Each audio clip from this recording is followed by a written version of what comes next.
Hello दोस्तों, राधे राधे। मैं हूं आपकी सोनी जौनपुरिया। तो आज एक मैं बहुत ही प्यारा गारी गीत लेकर आई हूं और ये गारी गीत पड़ेगा शीला अवधि गीत के चैनल पर।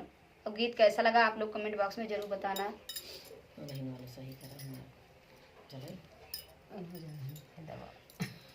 अरे गाड़ी वाले अपन गाड़ी संभारा तोहार गाड़ी बिगड़ले बा। गाड़ी वाले अपन गाड़ी संभारा तोहार गाड़ी बिगड़ले बा। वो तो जाथिया जरिया बजरिया नजरिया लड़ावती। वो तो जाथिया गईचा बगईचा गलईचा बिछावती। गाड़ी वाले अपन गाड़ी संभारा तोहार गाड़ी बिगड़ल बा।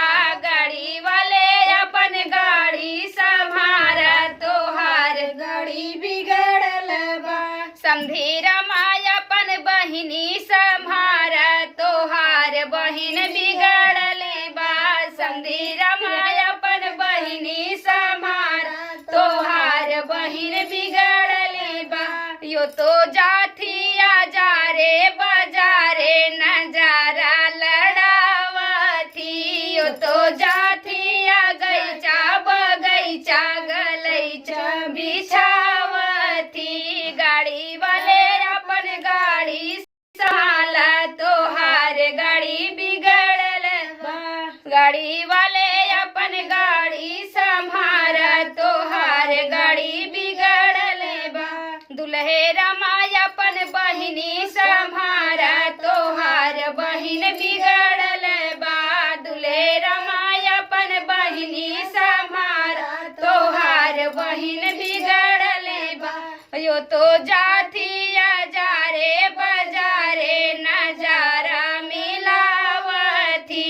यो तो खाथिया तासा बतासा तमाशा देखावती।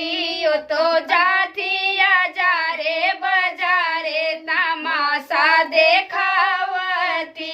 गाड़ी वाले अपन गाड़ी संभारा तोहार गाड़ी बिगड़ल बा। गाड़ी वाले अपन गाड़ी संभाला तोहार गाड़ी बिगड़ल बा। सब केहू अपन बहिनी संभारा तोहार बहिन बिगड़ल बा। कैमरा वाले अपन बहिनी संभारा तोहार बहिन बिगड़ल बा। वो तो जाथिया गईचा बगईचा गलईचा बिछावती। वो तो खाथिया तासा बतासा तमाशा देखावती। तो ये गीत आप सबको कैसा लगा कमेंट में जरूर बताना।